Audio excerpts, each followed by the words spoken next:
Nikki. Hey, Salina. And hello, everyone. And welcome to Sweet Tea and TV. Hey, guys. Welcome. Switch it up. I tried. Dare to be different. That's I what like to keep say. you on your toes, Salina. And everyone else. Yeah, keep us all on our toes. Okay, so we're going to get into this episode here briefly, in which Julia moons 1,200 people, including the mayor, accidentally, not on purpose. It's Julia. That's terrible. Well, it got me thinking about most embarrassing moments, and I thought maybe we could chat quickly about that. Oh, boy. Would I love to relive one of those. And I want to ask what your most embarrassing moments, or all your moments, give me all your moments. You're not getting all of them. I want your most embarrassing one that comes to mind, and bonus points for unintentional nudity. I don't have that. I have... And you've never been embarrassed. Tangential, unintentional. Oh, my God. I do have a nudity. I do have one that involves nudity. Oh, good. Perfect. Oh, boy. Then you get bonus points. Okay. Well, so then can I tell two? Because the first one that came to mind, job interview after college at a job I didn't really want. Do you know the story I'm going to tell? It's I do. A job I didn't really want. Y'all, this is so good. Well, now I hope it's the one that I'm telling now, because maybe I have more than it. I have so many embarrassing moments. This one was pretty bad. I don't remember the question he asked me, but my answer was because I really want a chance to spread my legs. And what I meant definitely to this say one was to like spread my wings or like stretch my legs, like flex some kind of new muscle or whatever. Well, hold on, because I think we all need to know. With that offer, did you get the job? Oh, I don't even know. I don't even know. I was so horrified by the whole thing. I don't think I did. And now that I'm thinking about it, I don't even know that I heard back from them. I was also, that job. Well, you were a lawsuit waiting to happen. It was 50 kinds of awful. Like, the job was horrible. I didn't realize till I got there, like, how awful it was going to be. And he's describing it to me, and I was like, this sounds terrible.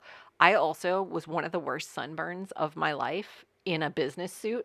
And it was scratching me the whole time. And then I said, spread my legs. It was awful. That was all around terrible.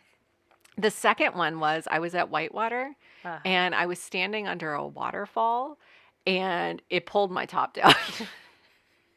Whitewater is a water park here in Atlanta. And I just was like standing under the waterfall and I just pulled it down. And what's worse is my stepdad's friend saw it. Oh, the whole thing. No. And I was like 13. Oh, yeah. It was horrible. And, at an age where you really come into your own and you're just really full of comfortable with confidence. your body. Yeah, for sure. And I was just like, everyone, you're welcome. Oh my God, I was mortified. I had forgotten about that one until just now. Oh, perfect. So perfect. I'm glad we've had this conversation today. I've spread my legs and flashed Whitewater. Well, let's see if I can make you feel better. Well, please do. Is your story worse than that? Well, you were there. Oh. Oh no. So I will say it was challenging for me in trying to figure out what story to tell. Yeah. And it's not because I have like even one stitch of grace, but rather because there's just such a plethora. They become almost like a natural, two things. They become a natural part of your life if you're like, I'm not the most go through life smoothly person. So I have lots of them. And then also I compartmentalize. So you got to get to the next day. Until you say nudity and embarrassing, does that memory resurface for me? I'm so glad I could trigger for you. I also I feel like I'm somewhat, it's fading with age, so like as things are sagging and everything's falling apart, like also I'm caring less. So that's an upshot.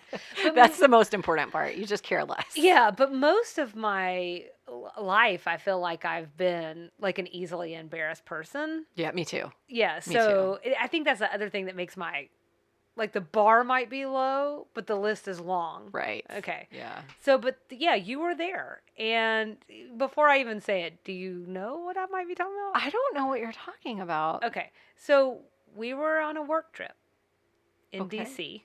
Okay. All right, we'll get there. It was the final day of the work trip. And so we were carrying all of our luggage to a final meeting because we had to leave from there to go straight to the airport. You don't know still? I still don't remember this. Okay. It's going to make me laugh. I had a book bag on and a rolly bag and my purse. And somehow my skirt got tucked into my tights. I do remember. And I was walking down the street with my entire ass hanging out for about a mile. And it wasn't you. No. Because you were beside me, so how would you know? It was a stranger walking behind me who pointed it out. Nay, shouted it at me. Several times. Very How loudly. embarrassing for you. What a day to be alive. Oh, no. I've totally forgotten about that. Mm-hmm. I don't remember the person yelling. Oh. But see, I've forgotten. The people of DC But you have remember probably that. forgotten. I remember experience. now. I do. Yeah. I do. So but you know what I think is helpful about this? If you don't know me, I think this is a wonderful introduction to explain to you what it feels like to be me. So Going down the freeway of life with your And I'm skirt like- tucked into your pantyhose. yeah, it's like I am that person. But so just in case you ever wanted to dare to walk a mile in these shoes, baby, you better be prepared to do it with your butt hanging out. But you are in good company. You're in good company because I have the awkwardness of telling a man I just met and am trying to get to hire me for a non-sexual job that I want to spread my legs. And flashing all the white water. And I flashed all of Whitewater at 13 years old. So here, everyone. I hope you feel like you're in good hands today as we go on this journey together. And if you think to, reach out and let us know about your most embarrassing moment. Please make me feel better. We will not be sharing pictures of our most embarrassing moments. Oh my God, could you imagine if there were pictures? I mean... Maybe there are pictures of you. I mean, it was a long stretch of highway there I was on. See, my top falling down was way That's before quick. we had like cell phones, and I Yeah. noticed it immediately. The spreading my legs thing, you're just like in a meeting. Yours could be on social media somewhere because it was not that long ago. It was a long walk. Oh. A walk of shame. I didn't know I was in shame. You were so proud of that outfit. Just walk feeling good about yourself. I don't know that. I feel breezy. I know, feel like, easy. It's so light today. Wait, now I know why. Yeah. Aww. And on that note, is that a good segue into the name of the episode? Yours is a perfect segue into the name of the episode, which is Full Moon. A full moon over Atlanta finds the Sugarbaker ladies worried about sex, violence, and crime, not necessarily in that order. Air date March 13th, 1989. We're calling this one The Women Who Mooned Atlanta. How did you feel about that Hulu episode description? Is it okay? Pass muster for you? I think it's fine because it's like a pretty complicated one to get down into a description. So, Yeah. Yeah. Okay. So this one was written by LBT and directed by David Trainer. So first up, general reactions. Man, I really went around the bend on this one. Okay. Because on the one hand, on the first watch, I remember really liking it a lot. Like as a regular viewer, you folks who watch a show one time, like maybe you watch it again, but like in a reasonable time frame, like a year later or something, I did. I enjoyed it. I like that everyone felt substantially involved in the plot or the multiple plots and that their individual stories came together through a series of shenanigans. I love a shenanigan. I mean, that's love what shenanigans. Sitcoms are about, shenanigans. I mostly like that there was a lot to do and going on, and it was pretty chaotic, which paired really nicely with the full moon backdrop. Mm-hmm. So I thought that made sense, and it was like kind of smart in a subtle way. Mm-hmm. It kept things moving, and the writing was nice and crisp in the middle where sometimes episodes sag. Mm-hmm. Not just for Designing Women, but really a lot of shows will sag sometimes in the middle. So that's all good. But then on a closer review and in watching again, some threads really started to unravel for me. The first one is, I think that you could say this was a Mary Jo episode, and yet I think it shortchanged her. She gets to open and close it, but the bulk of the laugh lines go to Suzanne, and then the big speech to Julia. Mm-hmm. On that note, Julia's gun speech, while well-intentioned, for me, felt pretty tacked on. I know it was supposedly what brought Julia back from her catatonic embarrassment, but I just didn't feel like it was earned. So that's my first general reaction. There's a lot to unpack there. My bad. Sorry. Let me think. So the gun speech. One of my general reactions, I do not want to get into a gun rights discussion. One, because I think you and I see similarly on this issue, so it wouldn't be a particularly interesting discussion. Two, I'm not prepared for that. I don't have my facts in front of me. I'm not ready for that. Oh, I forgot to tell you. I'll be doing a Salina sidebar Perfect. today. Excellent. So, but one of my general reactions was the fact that Suzanne walked into a store and bought an assault rifle is distressing. The fact that it probably could still happen in a lot of ways today is even more distressing. But I had totally forgotten Julia had that speech from our first watch, even from the second watch. I totally tacked on because it was tacked on. But I such a surprise to me because I thought, wow, this seems like a nice topic to be able to have LBT's perspective on. The fact that Suzanne had an assault rifle in her home, all because she was getting some dirty calls. So I felt like, man, there's really something missing here. And I had just totally forgotten that there was that speech. So I was glad LBT took the moment to have that speech right there at the end.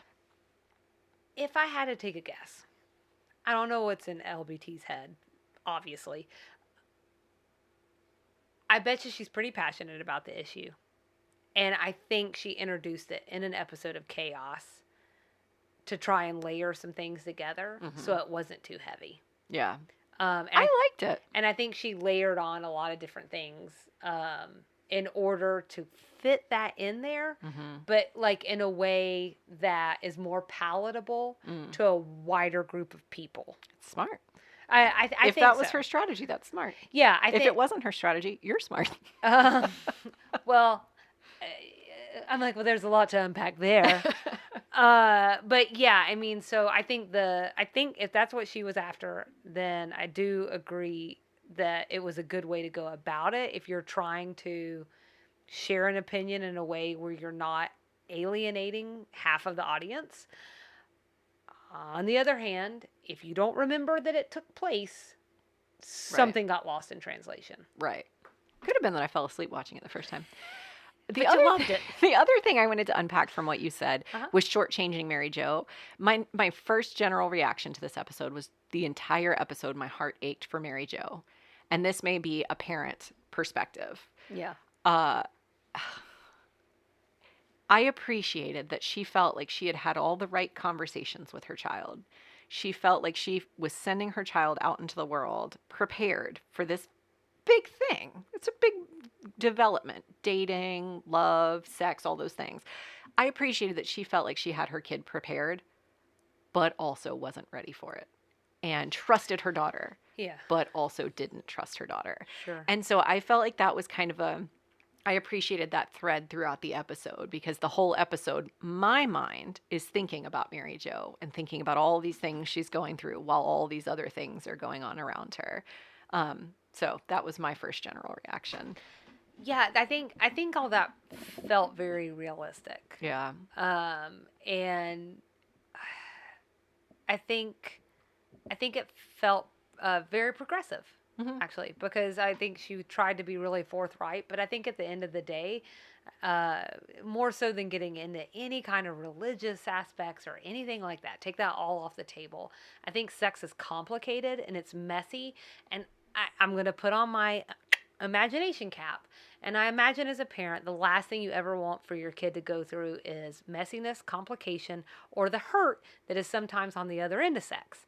And so for those reasons, I think it's perfectly reasonable that her emotions are both mixed and a little all over the place. And to also say that I don't think LBT has children, so being able to put on that parent imagination cap and being able to write through this episode, good for her. The other thing you talked about was chaos. Love that you use that word because I think maybe it feeds into another one of my general reactions. which is this idea of the surreal plot line sometimes. And I go all over the place on this. Some episodes I'm like, that was so crazy. How are we supposed to follow? I think we just talked about some of this in Odell. How are we supposed to follow that? And then in other episodes, like the Mr. Bailey episode, I'm like, I love it. I absolutely love how ridiculous this episode was. I love the shenanigans. I love the madcap stuff. This one almost pushed me too far when they dealt with the police officer. Oh my gosh, that one almost pushed me over the edge when, like, he's going to take them to jail and then agrees to bypass jail so that they can just give him bail money. But then he agrees to even just, like, take them somewhere to get the bail money. He's just going to stop there in the middle of the night. Because they had extenuating circumstances, because police officers really care. They really, really care about that stuff. Yeah. It's in my dislikes. Okay. So now we can check that off of the list. You know what? I like it. That really just irked me. And then the last thing I wanted to mention, this may be more stray, but like, are we just never going to circle around who was making those dirty calls to Suzanne? Like, we're not going to, I think it's Consuela. Oh. Huh. But I don't think we ever even. Why go after the pig? Yeah. I don't know. That's weird, huh? And yeah, maybe it's not Consuela because she's the one that gave her the pig. Maybe it's Helen Van Patterson. Patton. Yeah, maybe. Who knows? My other general reaction was really, like, based on Mary Jo grappling with the possibility that Claudia might have sex for the first time, which we've already talked about. And I was just wondering, is it time to talk about the talk? Oh. Did you get the talk? Am I bringing up a whole thing? No. I don't remember having the talk with my mom. And I hope my mom, it's fine. If she listens and wants to correct me, that's fine. My impression of the talk with my parents was my mom was the first person to sign the sex ed form saying that you could go have, take part in that part of the health class. Oh. My mom, like, that form would come home, and I have real clear recollection of my mom being like, heck yeah, go, enjoy, go forth and prosper. Like, she had no problem with me learning about it. I do not think my mom had a particular interest in talking with me about it. In the delivery. So, like, sure. I never got that, like, stack of books that you always see in the TV shows. The parent sort of slides it across the table and is like, just read these. I never got that. Also, who's going to read that? I probably would have, truly. Probably would have. Just out of curiosity. You would have loved a pamphlet. I probably would have. It would have made me deeply uncomfortable because I am a super modest person, and that stuff just. But yeah, no, my mom never talked to me about that. I'm gonna guess you had one though. I feel like that's up Sabrina's alley. I think my mom basically started giving me the talk before I'd switch from bottles to sippy cups. So good for her. I could have, like, by the time, like, I hadn't even had sex yet. My friends had, and I think I could have taught them a class. I'm like, all right.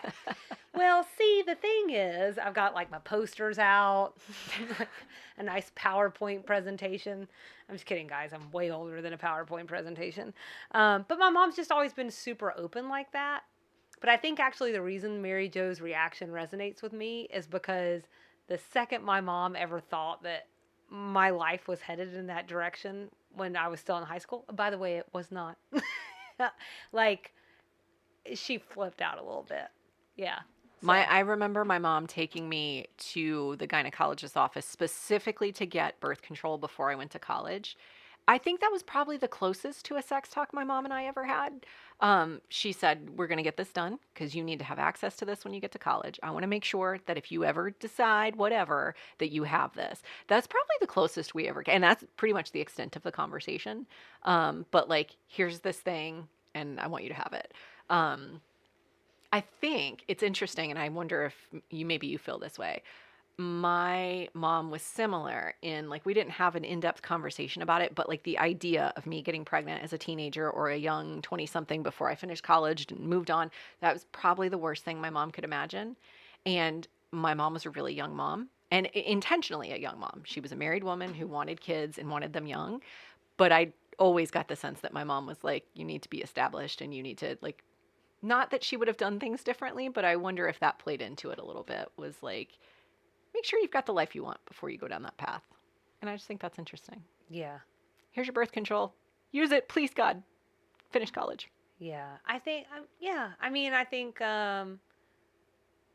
parents likely want whatever they feel in their head and their heart is the best for their kid in a given situation, and maybe to live a little bit of a different life than they've lived, even if they sought that life out in the first place. Right. Because they Um, have the benefit of experience. absolutely. They've lived through it. Yeah, we probably listen to them sometimes. I try. I saw this thing, and I might have mentioned this to you off mic. I can't remember, but I saw this meme that was like, "Don't forget your parents are going through life the first time too." Blew my mind. Blew my mind wide open. Yeah. That you sort of assume that your parents have it all figured out. They've got a little bit of a head start on you, Yeah. but they're still experiencing some of these things for the first time too. They're just human. Yeah. They're not all knowing. That's a very good point. Well, I think we could have almost lobbed this under strays. What strays do you have? I think I have 3, maybe 4. Patrick Day played the character of Ben, Claudia's boyfriend. Ah, yes. I wanted to mention he was born in St. Louis, Missouri. So he's a Missouri boy. Oh. LBT's homeland. Cousin? I didn't say cousin. Well, Homeland. it could be. Yeah, it She's could had be. family on the show before. Yeah, I don't know. His Wikipedia article did not say that he was her cousin or not. I just thought it was interesting. He's from Missouri. I had 3 things strike me throughout this episode, other than that thing about the weirdness of the plot line toward the end. I wanted to share. They're not necessarily just topics of discussion, just things that occurred to me as I was watching it.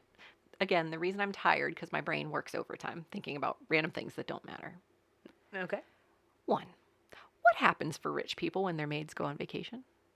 Do they have someone come in and act as their maid? Like, does the maid name a replacement while they're gone? Or do they just go without a maid?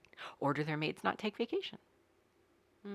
Well, I think it was. Oh, wait, hold on. You're not looking for answers. These are just If you binary. have them, Oh, let me check my answer book. Well, rich person, so, what do you think? So I clean my own toilets. So if you have a service, then they just send in someone else. Yeah. So I think there's that.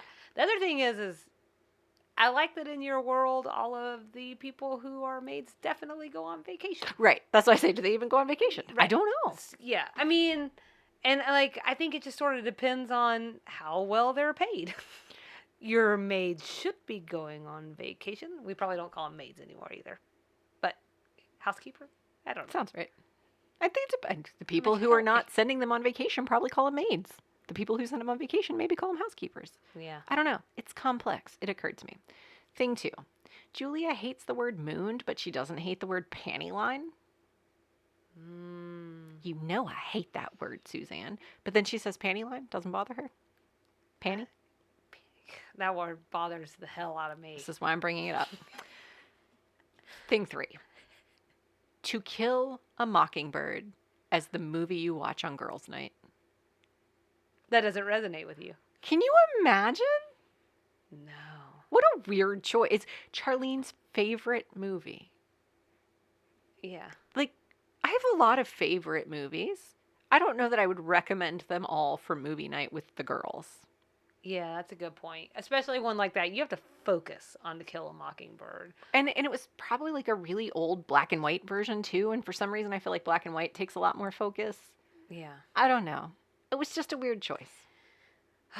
It's Yeah. called Strays. Yeah, no, you're good. I'm trying to keep myself from going down 3 more paths. I know. Go ahead. Then the last thing I wanted to mention in my Strays was Julia said something before the fashion show about how she and Suzanne were going to talk about Noelle later.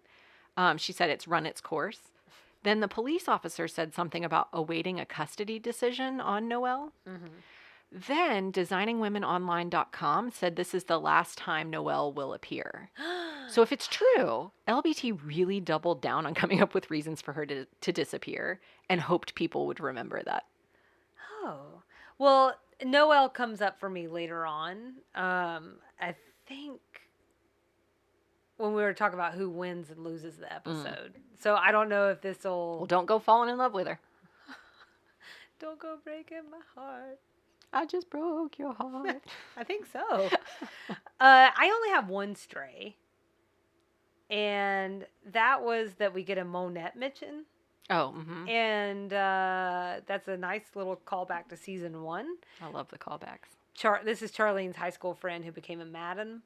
It's also some foreshadowing for a future episode. So Way to spoil the surprise. I know, I like to spoil a surprise. And on that note, should we Salina's sidebar? Oh, yeah. Oh, I was not ready for this. I'm taking Go you for it. there. Let's do it. It's a sidebar, Salina sidebar. She's got a keyboard looking for a reward by digging deep in the obscure, taking us on a detour. What you got, Salina? In Salina's sidebar. So I thought that today we would do a little quick sidebar about car dates. In the episode, Mary Jo says of Claudia, I told her when she was 16 she could car date and everything. So now she has this real cute boyfriend and yada, yada, yada. Basically, it just means going on a date without leaving your car, or at least without going too far from it. I'm going to level with you. The whole reason this sidebar exists is because when I heard that, I was like, what in the world is a car date? Mm. And when I Googled it, it seemed that everyone knew but me. Did this mean anything to you? A car date? Not really. So I want to hear what you have to say, because I feel like if you are someone who's worried about your kid having sex, a car date is a really bad idea. So it turns out that, just so you know, guys, we all know that everybody can have sex in the car. Mine is a little bit more G than that. Oh, So, okay. Yeah, I mean, It feels like a motel on wheels. yeah, okay. You So just go anywhere. mine is much more Disney version than that. Oh, okay. So what kind of stories did you think I was going to share? I didn't know where you were going with this one. Well, that's true. We were just given the sex talk, so who knows? So I'll share a couple of memories, and then if you have anything that comes up for you, as I give you some ideas of mine, Okay. so that you don't think we're going into 9.5 weeks or something. So both of mine are with Casey, and I've actually had a lot of car dates, because once I open up and like kind of share some of the categories with you, I think that it will become a little clearer. Okay. So both of these car dates with Casey were to watch some kind of cosmic situation. He's very into like stargazing kind of stuff. So in our early dating days, this is like one of my favorite memories for the two of us, is we drove in the middle of the night to see some kind of meteor shower back in 2007. I actually looked it up. It was in December, and I guess there was just like a really, like, the most vivid one of the year was on that night in December or something. But what I remember the most is it was just like super spontaneous, and he like calls me and he's like, "Hey, there's this meteor shower," and we just decided to go like drive in the middle of the night, and we got like hot cocos on the way. I told you it's super G. We got hot cocos on the way, and then treats, because I always have to have treats. Road food. Just Sure. anytime I'm going anywhere, and really you have to get away from the light pollution. Right. So that's why we were driving a really long way away. And then we just threw a blanket out by the car and we laid there and watched the meteor shower. I will tell you truthfully that I barely remember anything except for the fact that I knew I was like falling in love with this person. That's what I knew. That's So nice. that for me is like a story that just really is like a standout. So as soon as I read what a car date was, I was like, oh, a car date. The second one was just a few years ago. We actually drove up to Brasstown Bald to watch the comet Neowise. This was like the most bright comet that had come around in 70,000 years or something. I don't know. But it was really much of the same, except it was summer, so it was really hot and miserable. But we drove up trying to avoid that light pollution again, and that I actually remember because it's 2 years ago. And so I think that's the only time I've ever really seen like a comet in the sky. That was really cool. So those are my examples. I have nothing to contribute to this conversation. That's super romantic. Okay, so I think you will once you hear the examples that I stumbled upon. Okay. Okay. But you don't have to share anything, but I think it gets much more run of the mill. Oh, Nikki's a tawdry. They're not G. Sorry, Kyle. So I like stumbled on a couple of articles, and they gave some that I thought I would share in case anybody wants to take part in any of these. One is a drive-in movie. That's Sure. some pretty standard stuff. Yeah. And this is just fun. It's a unique experience. You get the big screen, you get movie snacks. Sometimes we've like actually just taken dinner with us. But the other thing I actually do like about these, I can ask full volumed questions. Who is that? That's right. What are they doing? No one's going to yell at me. I can look at my phone with abandon. It's nice. If you're in Atlanta area, then I'd recommend the Starlight Drive-In Theater, which is not only a drive-in theater, it's also the one drive-in theater. So just really narrows down those options. You know what I'm saying? Holiday lights is another example. This can be official or unofficial. This last year, we actually made our new holiday tradition, getting hot cocos. Everything always ends with cocoa with me, I guess. It does. What is that about? I don't know. I guess I'm Sheldon from Big Bang Theory or something. But that's only going to make sense to you if you watch the show. But anyways, so we drove around together and just looked at lights in different neighborhoods, including Nikki's neighborhood, because it's really nice and there's really nice lights. We take Christmas very seriously. But if you're in the Atlanta area or really anywhere, there's always all of these like official light shows. But what we'll do is we'll link to, if you are in the Atlanta area, that is, several official holiday light options.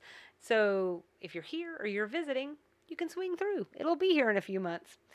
The next one is scenic road trips. This one is a little tough for me because I get a little antsy in the car. I'm not great at sitting still. But if you give me something nice to look at, it's a little better. For us here in the metro Atlanta area, we are near the mountains. No matter where you live, you might be getting like different cool backdrops, and you can just, this might be a little difficult right now why the gas prices are so high, but anyways. I just don't really, and this is why I'm having so much trouble, because like when I was a teenager, I mean, I didn't go on dates all the time, but I went on a few dates, and the idea was like whoever could drive would drive you to the place you were going. Yeah. Then there was a time when gas was really expensive, which probably would have been when Kyle and I like were in our dating, and we lived in two separate cities. So again, the car was just a mechanism to get us somewhere. Sure. But I have done these things, just not as like a date necessarily. Like it was just a thing we do together. Sure, it is. Like I don't think I ever walk in. I'm like, are we going to go on a date tonight? Right. Right. And I think that's again what makes the terminology confusing in the first place. Okay. I got one more example, and that's and we can do this today. It don't have to be a date. It's a dashboard buffet, y'all. Oh. So you just pick up Snacks. all your favorite fast foods, and you throw all that crap out across the dashboard and eat it. You know what? You saying that, I'm glad you're giving these examples. Because actually, I have a really wholesome, very romantic car date that Kyle and I did during the pandemic. Okay. We picked up food from a Mexican restaurant near us and went and sat in our car at a park and had dinner together. I love it. So that's reminding me. The dashboard picnic. So those two articles, I feel like I picked the best things from those articles. But for those of you who want to, and this was in the article, act like you're celebrities and ride around in a car acting like you're a celebrity, those and other options are available for you in these articles, and you're welcome to try them out. If you really enjoy these car dates, please share them. If your car date is sexual, Please don't. we hope you enjoy it. Yes, but you don't necessarily need to give us the You're details. welcome to keep that to yourself. But again, Unless it's juicy. happy hunting. All right, how about what we liked now that we'll step out of Salina's sidebar? Salina salacious sidebar. I liked how Suzanne at first tried not to tell the story from the fashion show, but then when Julia was like, it's okay, she was like, perf, here are all the details. Here's everything embarrassing. And then when she says, but what I don't understand is why were you not wearing underwear? And Julia answers, her response, the way she delivered it was so fun. Suzanne, I told you, they asked me to only wear hose because the dress was silken. Otherwise, you can see a penny line. The way she delivered that was just perfect. I loved it. I'm glad you said that because I think that this whole scene is pitch perfect for me. Yeah. So not only Suzanne's recounting of the fashion show, but the build of it was so nice. Yes. So they didn't tell us, like we knew she had accidentally shown like the back of her butt. What we didn't know that she wasn't wearing any underwear. Right. And so the build to that and then the reveal of that was like, it was so good. That's a great point, because you're listening and you're like, oh yeah, that is really embarrassing. And then she says that and you're like, oh no, that's horrifying. Yeah, and it was like, this is like one of those situations too, sometimes I'm like, I really wish we could have seen this. No. In this case, I want it recounted. Yeah. Because the recount, like, you couldn't make that as sweet as hearing them tell it. Yeah, that was great. In this case, it made a lot of sense. I also liked, in the same scene, everybody's trying to make Julia feel better by telling their most embarrassing moments. And then Suzanne's most embarrassing moment is Julia mooning 1,200 people earlier that day. On brand. It was so perfect. And I think that's what I was saying, too. Felt like it was shortchanging Mary Jo. Is like, they got all these great lines. It's her episode. They're like, giving her these emotional cues, but I don't know. It didn't land that well with me. What else did you like in the episode? We mentioned this at the top of the episode about your embarrassing moment. I liked the throwback to Charlene's quote from season 1 about going down the freeway of life with the back of her dress tucked into her pantyhose. Oh, that's a callback? Yes, it was in season 1. It was very early on. I probably could come up with the episode if I thought about it long enough. But yeah, she said it way early, and I just liked how it was a throwback. Oh, good catch. And on that note, it's sort of like in that vein of character development, and I mentioned this earlier, I really liked character development as a way to make a political statement about gun control. That worked for me, even though, to your point, it was tacked on, and that didn't really occur to me as I was watching it. I liked being able to have Julia deliver a very concise soapbox message about gun control without making it this like whole focus of an episode. Okay. Well, on that note, while I don't support irresponsible gun ownership, Suzanne's over-the-top femininity with the long pink dressing gown encased in fur and a face full of makeup while toting around a rifle with a pig in tow. It all felt very Southern to me. I just don't think you can get any better than that. Like, Yeah. It was pretty fantastic. Yeah, I really like that. I had one more thing, and this was the runner where Mary Jo she's like desperately attempting to follow this weird advice that Charlene gives her about subliminal mind control. So it's this idea that you just mutter something really low that you want someone to do over and over again, and then they'll do it. Well, it couldn't hurt, right? Well, so that's why she keeps muttering to Claudia very low, don't have sex. Don't have sex. Only outdone by Charlene and Mary Jo simultaneously muttering to Suzanne, don't buy a gun. Which just proves probably how much she shouldn't have one. And on that note, make me cookies. Please leave us a rating and review. Take my Instagram poll. Take it. Okay, Selena's getting aggressive with her subliminal messaging now. What It else did becomes less subliminal and more abusive. Just a full-throated shout. And almost like a threat. I don't have anything else I liked in the episode. I do have one thing I didn't like. Okay. It's really just one thing. It was that weirdness at the end with the police officer.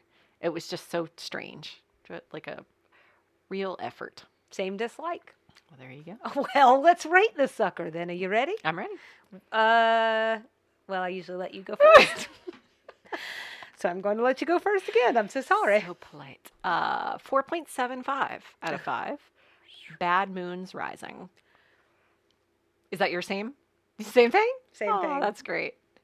That's Plan that. hilarious. What score did you give it? 4 out of 5. Oh, well, Man, if I give it the same score, I that think would have been weird. we just have to end. We would be done We'd be and like, retire. You can't beat this. I just didn't have that much to take away from it. If the only thing I didn't like was what I just said, then on the whole, it was an enjoyable episode. So it's just enjoyable. I did struggle with some of it on rewatch, but ultimately the quirks are enjoyable. The dialogue is funny. We're having lots of fun. We've got these great sitcom-y situations. I mean, what more do you want? Yeah. Who won the episode? Who buttered our biscuits? Really want to give it to Charlene this episode. I think we've pretty well documented she's like the most perfect supportive friend, but this episode really solidified it. First, she says she totally would have taken the walk down the runway for Julia if she could have. She used her daddy's prized frog gigging flashlight in the hunt for Claudia and then lost it, I guess, presumably at the police station. And then she called Claudia our girl when they were talking about like checking in on her or whatever. It was all just really sweet and wholesome. So I guess what I'm saying is get yourself a Charlene. I think we all need a Charlene. Suzanne won this episode for me. She could teach a master class on burns. And I just really liked how her quirkiness was on full display in this one. That's true. Who lost the episode or who served us lumpy gravy? I feel like it's really the legal system. Okay. So you're telling me I'm supposed to believe it's illegal to be out of your house in your PJs hunting down teenagers? I tried to look that up. Well, not that. Whether it's illegal? Okay, well, that last part sounds bad.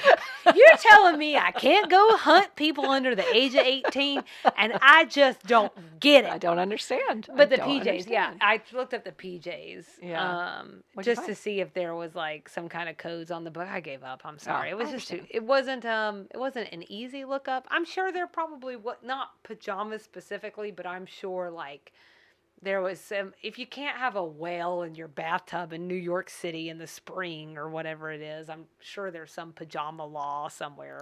Truly, it's more gratifying for me not to know because I think you should be able to leave your house in your PJs if you want. I think that 2022 proves that you can. Yeah, right. Yeah, we're not. For sure. We're not having. I think this police officer was annoyed and tacked on an additional I think probably. violation. Which I'm just going to go out on a limb and assume happens occasionally. I mentioned earlier that Noelle comes up for me in this section. Yeah. She is the one who I feel like loses, and that's because I'm sure they'll pretend this never happened, but as of right now, the police officer insinuated that Suzanne may lose custody.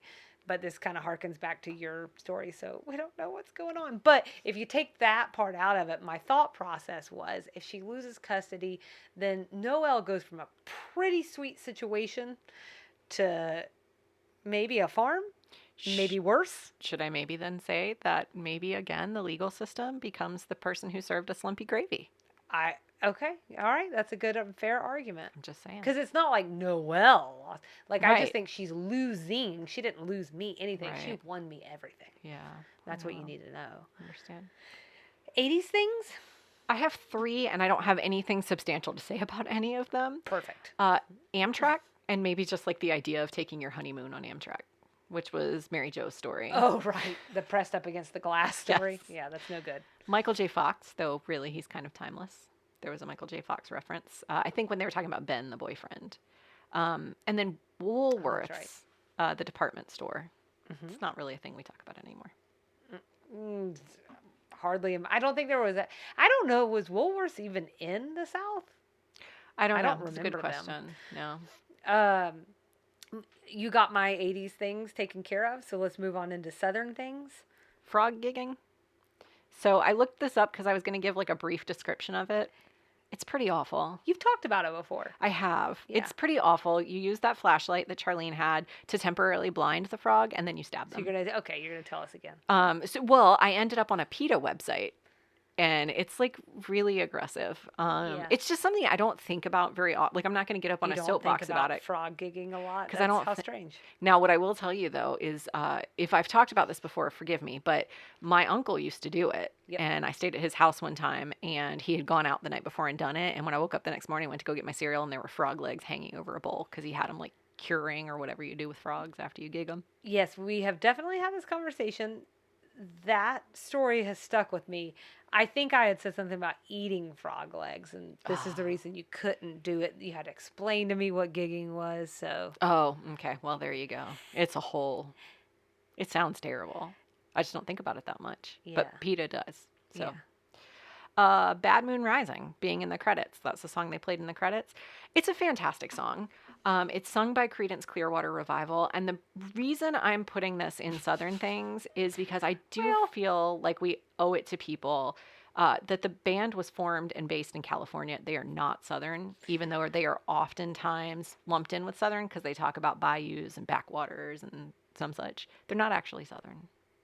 Okay. And I feel like that's our responsibility as Huh. Southerners. Yeah. But I definitely think of it as like Southern rock. They are classified in that category, and I linked to an episode, a link to an article, and if I didn't, I probably should. This is like a big debate in the rock and roll community about them being considered like Southern rock, even though they're from California, and that like idea of were they glomming onto a culture that isn't theirs and all that sort of stuff. Maybe they just wanted to hearken. They just their soul called to this area. As it should, and their music is like, I mean, we own it as Southern. It's fantastic, but I just wanted to mention that. Okay, so I did have in here To Kill a Mockingbird, because Southern writer, Southern location, all that. Charlene's motto that we've already talked about, not going down the freeway of life with dress tucked in, that sounds pretty Southern to me. Yeah. And also, don't brag. It's rude. And then I had in here the Hyatt Regency. Can confirm this is a real hotel in downtown Atlanta. In fact, it turned 50 back in 2017. And even if you don't know it by name, you're probably familiar with the Polaris or the blue domed rotating restaurant on the roof.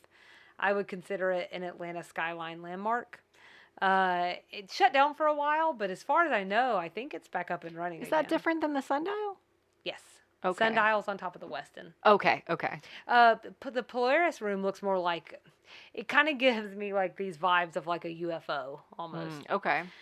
And I think that's the end of my Southern references. So what about other references that we should talk about? I don't have anything here. Okay. The only thing, so I did look up Woolworths, and I didn't realize a couple of things.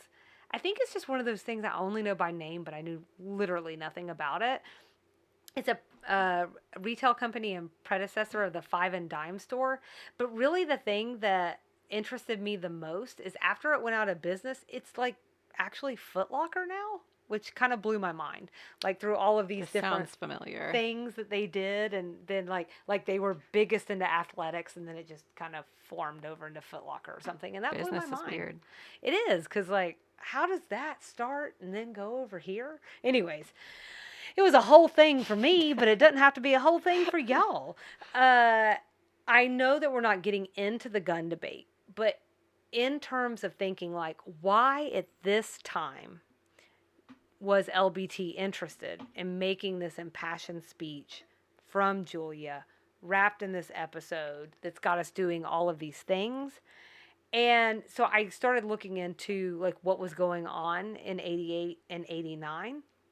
And what, was there any current events that may have inspired all of this to take place within the, show? And it looks like it was likely inspired by the Gun Control Act of 1986. I found a Time article, and the law mainly enacted protections for gun owners, prohibiting a national registry of dealer records, limiting ATF inspections to once a year, softening what is defined as engaging in the business of selling firearms, and allowing licensed dealers to sell firearms at gun shows in their state. It loosened regulations on the sale and transfer of ammunition. On the other end of that spectrum, the bill also codified some gun control measures, expanding the Gun Control Act to prohibit civilian ownership or transfer of machine guns made after May 19th, 1986. And it also winds up redefining silencer to include parts intended to make silencers. So what really kind of struck me here is this sounds like the act that probably opened up the loopholes that get mentioned just about every time this debate circulates back into the news cycle, which is interesting only from a 22.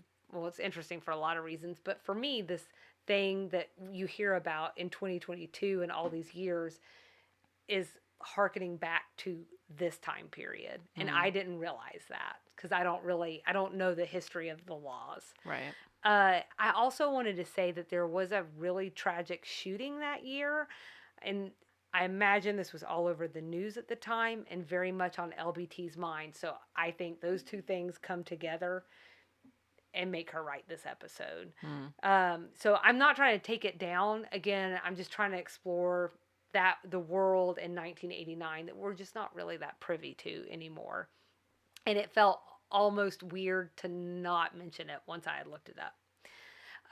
In the worst transition today, cut lines. Let's bring it back up. Yeah. Because the one thing I wanted to mention in cut lines is when they were sitting around telling their embarrassing stories, there was one cut where Charlene told her embarrassing story before Mary Jo told hers. The long and the short of it is that Charlene went water skiing with a brother and some friends and lost her bikini top while she was cruising across the top of the water.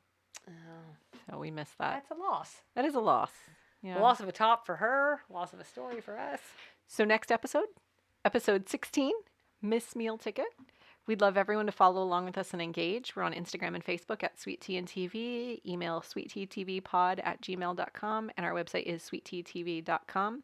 As always, there are several ways to support the show. You can tell your friends and family about us. You can rate and review us wherever you listen. And then you can visit our website where we have a Support Us page. And hang tight for extra sugar. We're going to talk about full moons. Full moons. Full moons. Well, you know what that means. What does it mean, Salina? It means we'll see you around the bend. Bye.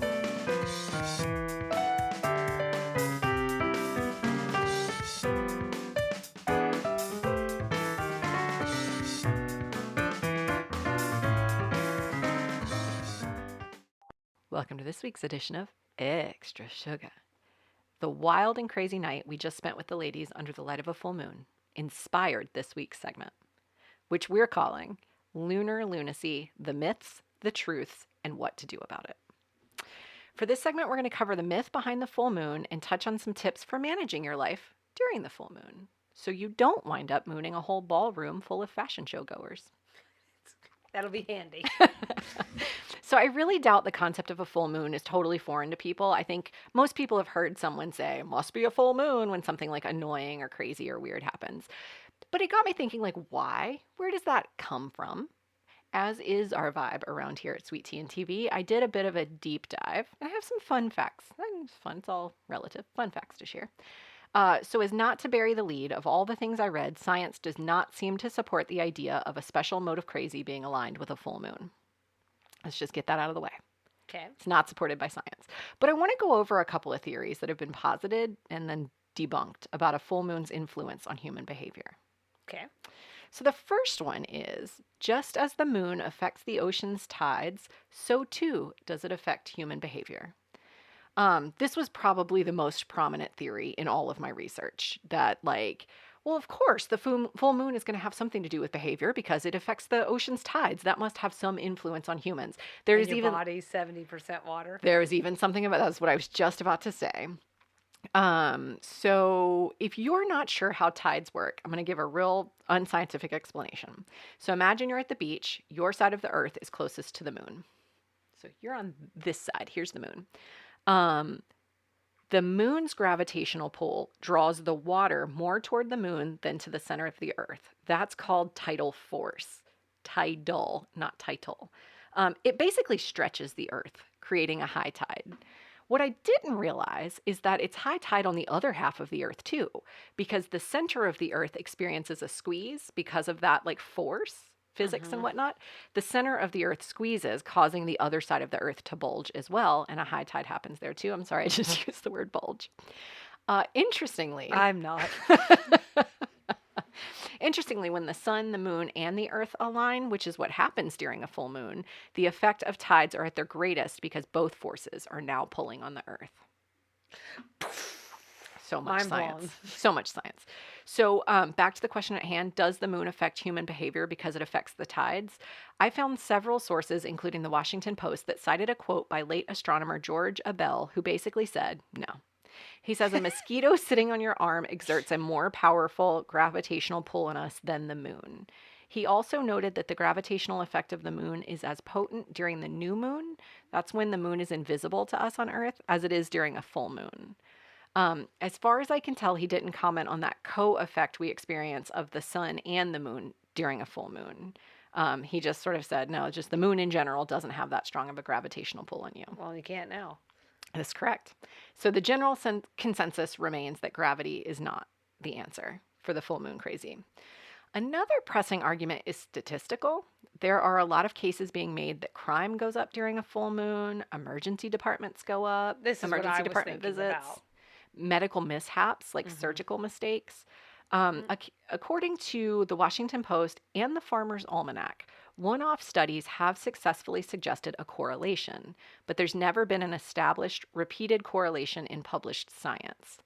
The Washington Post article included reference to a meta-analysis from 1991 that reviewed hundreds of those sort of one-off studies, and it found no significant relationship between the moon and human behavior. And then furthermore, it found problems with some of the research itself. So, for example, one study found a correlation between the full moon and car accidents, but it didn't take into account the mitigating factor that many of the full moons included in that time period of the study occurred on the weekend when many car accidents occur anyway, when more car accidents, in fact, occur. So there's sort of that like weird, it's just not good science. Right. It sounds that what's probably happening more often than not is either cognitive bias. So that is, people might recall weird events happening on the full moon because it's a really noticeable or strange occurrence. It's like really bright at night. So you're going to kind of correlate that in your mind to something weird happening. And so they might remember those weird events that happen on those weird nights much more than weird events that happen on regular moon nights. So the same thing could happen, and maybe you just tend to remember it more if it happens on a full moon. Alternatively, it could be a matter of correlation, just not direct correlation. So, for instance, Washington Post shared some research that visits to the veterinarian tend to increase after a full moon. In fact, they referred to this correlation as one of the more, quote, believable ones. But they made the point, could it be possible that the full moon makes the night brighter, thus encouraging pet owners to take their pets out later, exposing them to risks they normally wouldn't be exposed to? So they use this really great drowning ice cream analogy. So does ice cream cause drowning? Ice cream eating goes up during the summer, and drowning incidents go up during the summer. So they're related, right? Well, no, of course not. It's just that ice cream eating happens the most in the summer, and drowning happens the most in the summer because you have the opportunity to do both of those things. So that could be what's happening as well. It's like the English pea thing and the pregnancy, and like English pea, like the consumption went up and pregnancy went up, but it doesn't mean that English peas are causing pregnancy. Exactly. Okay. Exactly. Same concept. So the one possibility that could be kind of real is that the full moon did at one time in history contribute to a particular kind of craziness. So way back before modern lighting was invented, it's possible the full moon kept some people awake at night. If they didn't have access to like window coverings or shelter, it would like keep them awake. And this may have led to sleep deprivation, making them do weird stuff or exacerbating existing mental health conditions. But with the advent of modern electricity and lighting, not to mention window coverings, Can't even see the moon. that's really irrelevant now. So that's why they haven't been able to replicate that finding. It's all science, you know? But fear not, sweeties. We're a wee bit woo-woo here on the podcast, I would say. Oh, yeah. You more than me, but I think we both definitely. share a little bit of a woo-woo. We hear the science. We believe the science. But there's got to be something to a myth like this, right? There's still that magical element out there, guys, and you're not going to take it from me. There's something. There's got to be something, right? Like there's either a reason a myth like this has been able to endure so long. It also feels to me like nature has to have some sort of influence on us. Also, I'm sorry, science. Eggs are good. Eggs are bad. Eggs are good. Eggs are bad. I can't believe you. Go on. So with that in mind, I wanted to give people something to walk away from this segment with, because I don't think I've just convinced people that full moons don't do something different. Like, I think if you're inclined to think full moons do something, you're probably listening like, yeah, sure. They do something weird. So I wanted to give people tips. So first, you have to do a little homework, which is unfortunate. I've done some of it for you.